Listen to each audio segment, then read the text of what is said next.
All right, friends.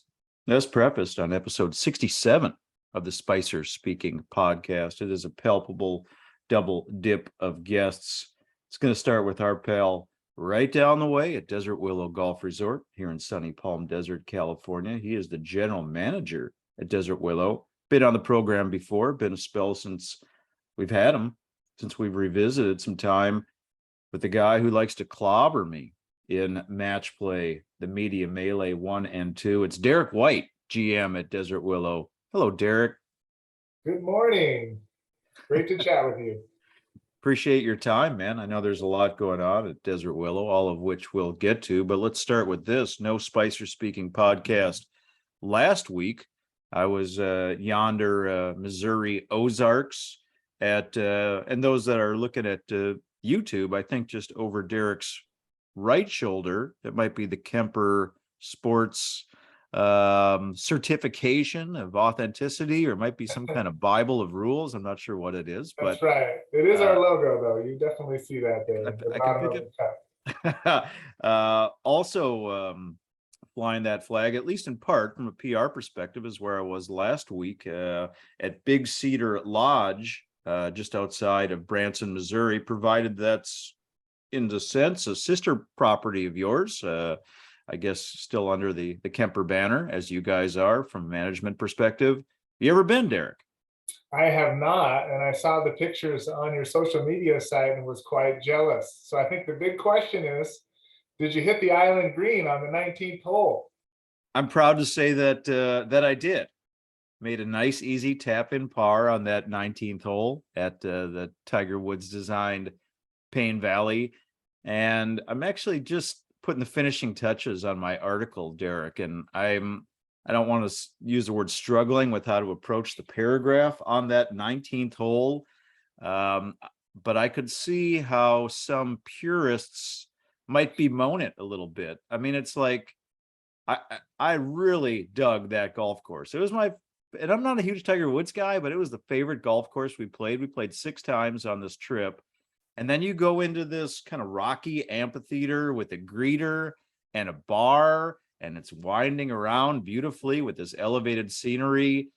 And it might not be for everybody, but it's probably the thing that most people are going to photograph and are going to talk about, kind of a Disney World aspect of golf.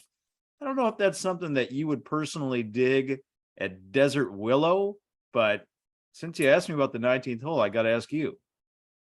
So I've played some famous, island greens like that. So first, kudos to you for making a par. It's always a knee knocker. I don't care if it's 100 yards, 180 yards. It doesn't matter. You still got to knock it on and make the putt. So great job there. Thank you. I've been following a little bit the Big Cedar Lodge stuff just from the Kemper perspective, and it looks amazing from the driving range to the clubhouses, etc. So yeah, it's quite the experience in the Disneyland type of thing. As far as Desert Willow, we certainly want to bring a high-end experience to our guests. Would I be up for, say, an amazing par 3 course as a part of Desert Willow's entourage of amenities? Yes, absolutely. Something fun like that would be great to have here. If only we had a floating green in the lake between 9 and 18, something that could be maybe a fun activity for events. There's lots of options, and certainly those types of things would be fun. I would love to have them. Yeah. And having done at least a few articles in the past year about the popularity of putting courses and short courses as an add-on resort amenity, which is pretty smart. It attracts families, it attracts juniors, it attracts a lot of buddy style trips that are still looking to get in a few more cuts after they wrap up an 18-hole day, maybe some bet setting holes. I don't know. I think it could be. We're thinking out loud here, Derek. Yeah. I think you've nailed it on the head, right? We've always in the golf industry talked about how do we keep people engaged, right? And those are fun ways to keep people engaged. The traditionalists, they can have their 18 holes, championship layout, 70, par 72, but there's a lot of folks who are looking for a fun way to play. Even things like foot golf that have been added, and we've had some foot golf events out here at Desert Willow. Those are just other ways to use the facility and introduce people to both the game of golf as well as the various resort properties around the country. So I think win-win. One more on Big Cedar as far as amenities. The next time you guys do a media venture, or perhaps even for Media Melee 3, again, this is just for those checking out the interview on YouTube. I did get this monogrammed, I guess it would be a monogrammed wine bottle from Big Cedar, a welcome Judd Spicer with their bison on it, and 2022. I don't know. I mean, I will drink it eventually, but I'm kind of inclined to keep it too. Yeah, that's impressive. That's, that's thinking outside the bag tag box for sure. That's kind of how they phrase it. They're like, well, on media trips, so often you get the same thing. Let's try to give somebody something different. And here we are talking about it. So obviously that worked. Interesting time of the year at Desert Willow, and interesting time of the year in the desert. The peak season is nigh. This is kind of the calm before the storm, Derek. You guys are in a unique spot as we are speaking today, right before the close of October. The Mountain View just wrapped up Overseed, along with the practice facility and the on-site and awesome Palm Desert Golf Academy. And then you got this window before you go to Firecliff for Overseed. Kind of an interesting time for you, where both courses are open for a short window. Yeah, well, maybe for the Valley, it's not quite season yet. When you take 120 golf courses down to about 30 in terms of supply, that's where we find ourselves right now in the eye of the storm, right? And that's one of the reasons why we do have two courses open for a little bit of an extended period of time, because there's just not much available, right? A lot of the private clubs haven't opened back up. Most of them don't open until the first week of November or so. And so there's a great deal of golf demand in the Valley, but yet not a lot of supply. And so we are extremely busy. And not just that, but the fall actually brings wedding season to the Valley. When hotel prices aren't quite at their peaks either, you find these destination weddings landing. The weather is still fantastic. It might be warm, but it's always, very nice. And obviously we have one of the best outdoor venues in the Valley, at least, we certainly feel like we do. So we're extremely busy this time of year. Enough about me. Let's talk about me. As mentioned at the beginning of this show, new article cover story. I'm not sure if you saw it yet. I sent it to your colleagues, Brian and Chris at Desert Willow, about weddings at golf courses, and Desert Willow was included in that article. You guys have an excellent outdoor wedding venue, and so this time of the year, you say that's used a lot because of not just the beauty, but some opportunities that other facilities might not be available. Yeah, I mean, for example, this past weekend, we had weddings Friday, Saturday, Sunday. This upcoming weekend, Friday, Saturday, Sunday. So when we say a lot, we mean a lot, right? It's almost on a daily basis through the weekend. So it's very busy right now. And yes, the event lawn gets utilized. I did read the article. Thank you. So larger ceremonies will typically take place there, but we also have our terrace that has a wonderful ceremony site that can, fit up to about 120 to 150 in ceremony there. But I think you kind of referenced it, that later timing for the Overseed of Firecliff to start on November 7th. I mean, that is pretty late, pound for pound, with most other places out here, but that is not without intention from what you just described. You like having this pocket when the others are closed, that you can have 36 holes open. absolutely, there's certainly a financial benefit to it in terms of, there's still not being a lot of supply in the Valley. So we take advantage of that. We still feel like the Bermuda play is great this time of year, firm and fast, USGA style, right? Yeah. So, there's just a different style of play between the two. When something comes right off Overseed, it might be lush and green, but not quite as speedy. And then on the Firecliff side, you get kind of the Bermuda and like we said, the firm and fast sort of style. So we still think everything plays up to par, so to speak, with the Desert Willow way. Do you find personally that you have a preference between the Bermuda grass and the ryegrass? I'll just interject that over time, living out here for a dozen years, playing a lot of golf out here that time, I play better on Bermuda grass. The chipping on the ryegrass, it can be a stickier, a slightly grabbier grass. I love them both, but I always play a little bit better on Bermuda. Do you have a preference? I think there's pros and cons to both, right? The Bermuda can bring kind of the grain into the reading of the greens, where the ryegrass not as much. Around the greens, I actually kind of maybe prefer the ryegrass because I feel like the club doesn't get stuck as much, or maybe there's not as much nesting, so to speak, where the ball can kind of sit down in the Bermuda.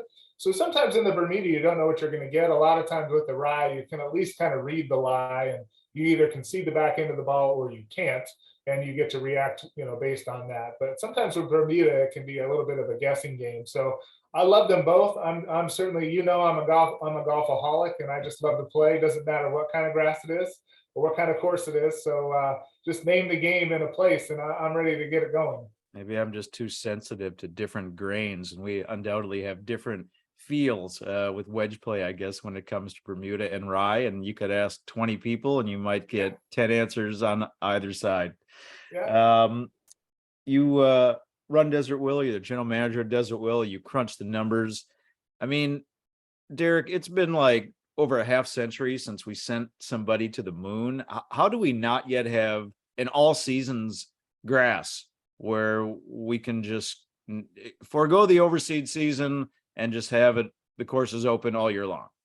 Yeah, I don't know. I wish that that was the case. They just haven't found anything that is both drought tolerant, but also, can maintain itself during that cool season. So it's a difficult one. There are obviously new varieties coming out all the time. Mini Verde is very popular among other private clubs and some other clubs here in the desert in terms of the greens. I know that that's the type of grass we're going to look to for our Firecliff renovation, if we can get that going, either in summer of 2023 or summer of 2024. And the benefits of that are some of the clubs aren't overseeding those mini Verde greens for the winter. So we may be headed in that direction. I think in terms of, still guests and golfers want to see green, right? So there is that perspective that when you come to a destination market, you're here for vacation. And in our peak season, they want to see that beautiful, lush green golf course. And I can understand that. I can relate to that. But you're seeing strides moving towards whether it's not overseeding rough or it's, portions of golf courses that aren't overseeded. I know we stopped overseeding our driving range, with the exception of the range decks and the greens and the target greens. So we certainly moved away from some of it, but until they really have something that works, I think we're all stuck. Or until the drought becomes so serious that overseeding is not an option. So that's certainly a concern, as well as water supply, et cetera, becomes a problem.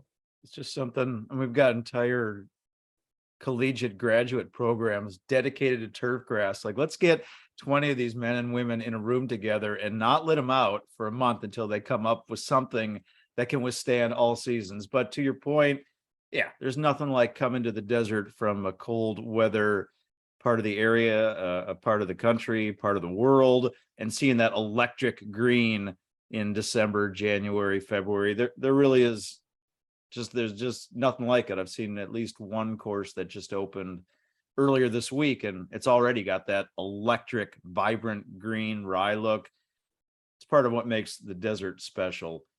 Let me ask you if this is kind of, I mean, and I ask because I know that you're good at math, and I know that you probably spent some time crunching numbers. I don't know if you've ever crunched the numbers on what would happen to your facility if you didn't have to close a course. Additionally, have you ever crunched the math, Derek? We've got daylight savings coming up in about a week and a half. There have been measures in both the state legislature and federally to get rid of daylight savings. I feel like golf courses could make a lot more money without daylight savings. Have you ever done that math? So the math first on, if we didn't have to close, certainly that would benefit us. If conditions could remain at peak levels, then we would earn a lot more. However, I think it's that lush green look and that, we're on vacation that brings that allure of the higher rate, right? So there's kind of a difficulty of give and take there in terms of whether we should close or whether we should overseed, et cetera. In terms of daylight savings, I would say it doesn't really impact us that much. It's still the same amount of daylight. We just shift our tee time availability. Maybe mentally people don't like that 6:30 versus the 7:30. That could maybe help us a little bit. But I just wish we had more daylight period during our peak season, right? I mean, here we are, our peak season, and you have a max of like, 8 hours of daylight, and you're trying to squeeze as many bodies as you can in. So that can be tough compared to, up north in the summers, right? It's daylight from 5 a.m. until 9 p.m. I mean, Right. you're running people all day long. Friends, you're tuning in to episode 67 of the Spicer Speaking podcast. Derek White, general manager at Desert Willow Golf Resort, is my guest. Don't forget to make your tee times at desertwillow.com. Check out the on-site Palm Desert Golf Academy while you are clicking around there. And don't forget, on this episode, we are prizing a complimentary foursome to Desert Willow. I know a lot of folks are making their snowbird plans and destination plans for the winter.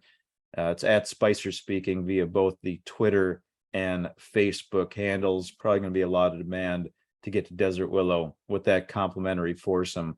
Demand additionally, Derek, for the stuff that's going on outside of your 36 holes. I mean, you guys have a full calendar of events. Just mentioned the Palm Desert Golf Academy. I think this week was the return of one of the signature golf schools. I believe the 2-day golf school got underway this week, and there are, of course, a host of those throughout the peak season, well into the spring and early summer. Looking at the calendar today, Derek, some of those for November, don't want to ward people off, but they're already sold out. I mean, they're extremely popular. Yeah, we're having that problem with, if you want to call it a problem, with a number of our programs. I would say that if you're interested in Thanksgiving reservations, you should get them ASAP. We're about to run out of spots for that. I mean, it just, every program that we run, our loyalty program, our platinum card program, that's very popular in terms of, if you're somebody who wants to play Desert Willow frequently, that program sold out in like 6 days this year. I mean, which is, it's an absolute compliment, but it's certainly a problem. We would certainly love to have as many people as possible play, but we know there's only so much availability. On the academy side, they've been as busy as ever these last couple of years, as we've also seen a benefit to teachers from COVID as people are rolling into golf, right? That's leading to a lot more instruction, and instruction's changing too. We're trying to take people on course more often for instruction than just, instructing the golf swing at the driving range. So there's lots of fun programs that we have. We think we can meet everyone's need as much as possible, and they do a great job down there. It's interesting you mentioned the platinum card. We've been working together on this endeavor for over 2 years now, and I think I've only had opportunity to mention it once, because in the week between shows, once I see it on the pop-up when I go to desertwillow.com, and then I look the week following when I'm reading for the show, it generally has the sold out in bold red. So you're absolutely right. Between the golf schools, certainly tee times, I know, can be competitive, and that's not necessarily a bad thing. A lot of people want to come play. You did mention the Thanksgiving Day buffet. You said click on that now. Terry Knott also noticed a really cool looking whiskey dinner that's coming in mid-November that you guys have going on. You going to attend that one? I will be in attendance for that one, mostly for the food, since as an employee of Desert Willow, right, we have some rules against partaking in the whiskey side of it. However, it will be a fantastic event. We just had a fantastic and successful wine pairing dinner. So this will be very similar in terms of the programming, right? We'll have some whiskeys, we'll pair those with some various courses, and I think you'll absolutely love this. We've done this before, and Chef comes up with some amazing things. We have almost like a whiskey type of a slushy as an intermezzo. And yes, that's a very poor description. However, I think it gets the point across. But it was quite the amazing course, and he just does some phenomenal things that we'll be doing to pair that. We're hoping also to maybe add a cigar partner to the event, like kind of that natural whiskey, cigars, and food sort of combination. So hopefully that will pan out. But either way, it'll be a fantastic event. So I would highly recommend it. So take place inside or outside on the terrace? So it'll probably depend. We've typically done them on the inside. However, 40 or 50 people for dinner, we can certainly do on that upper terrace. It just depends on probably the weather. But, outdoor on that terrace would be phenomenal, especially if we add the cigar component. We'll want that to be outdoors. Speaking of the terrace, again, for those getting ready for their winter desert vacations, I mean, my mom goes to lunch on your terrace a couple times a month. She has no interest in golf, She's picked up a golf club. She's never played a round of her golf in her life, but she's probably been to Desert Willow just to sit on the terrace and overlook numbers 9 and 18 on Firecliff, just to have lunch or late breakfast with her gal pals. I mean, it really is one of the best lunch and breakfast settings in the entire desert, as I see it. I concur. The terrace was done phenomenally. The city had some great insight, and it was a great investment for them. Not only for events, but like you said, for breakfast and lunch. There's no place like it. You know, you get to sit there and overlook 9 and 18, watch people play golf, enjoy a nice casual conversation and some great food. I know we always talk when our families roll into town, right? Where do they want to go? Hey, let's go to Desert Willow for lunch. And of course, I'm happy to oblige. This kind of popularity, yeah, we play golf together on occasion, Derek. We work together, but the numbers don't lie, man. I hope you're comfortable with me sharing a number that was, I guess, given to me about your last calendar year, which was a record-setting year for Desert Willow. The number I had was 104,000 rounds in the last fiscal year, I guess it was, not the calendar year, self-correction there. Which was a record between the Mountain View and Firecliff courses. Is that number accurate? Yes, that is accurate. It's crazy. A lot of golf rounds. Yeah. Especially for the desert, right? We're not exactly full 12 months. No, but looking into now this next fiscal year, which you've already started probably in the last few months, can you make a run at that number? Is it a motivation for you and your staff to try to crack 104,000 rounds, which is just absolutely Leviathan? Yes, I think that we can. Rounds have been fairly consistent with prior year. I don't think that we'll beat it. That's not really the intent, to continue to push as many as possible out. We want it to be a very enjoyable experience for everyone who comes out. But yeah, right now we're certainly keeping up with that record pace. I mean, for most courses that are keeping pretty busy, you look at maybe 35, 38,000 rounds a year is like, oh, you're kicking it out pretty good. You're pretty busy, but you guys are going 52K per course. That is beyond being active. And Yeah. I'd love to see you guys somehow crack that number. I don't know where the spaces will become available to break it, but I hope you guys make a run at it. Yeah, no, we'd love to, but you're right. Occupancies, especially in peak season, are hitting that 100% mark. So it's going to be tough. Friends, it's Derek White, General Manager at Ever Active and Diverse with all the goings on Desert Willow Golf Resort. Derek, rather, I look forward to the Media Melee 3 when we get back on the course. Well, I will seek redemption with my friend and playing partner Blake Arthur against yourself and colleague Brian Simpson. Until then, man, have fun with all of these activities. I will look forward to my next round at Desert Willow. Again, friends, get your tee times and all the other activities we just mentioned. Check it out at desertwillow.com. Derek, always a pleasure, my friend. Thank you. It was a pleasure, and I look forward to that next round of golf, whenever that may be. All right. Thanks, bud. Take care.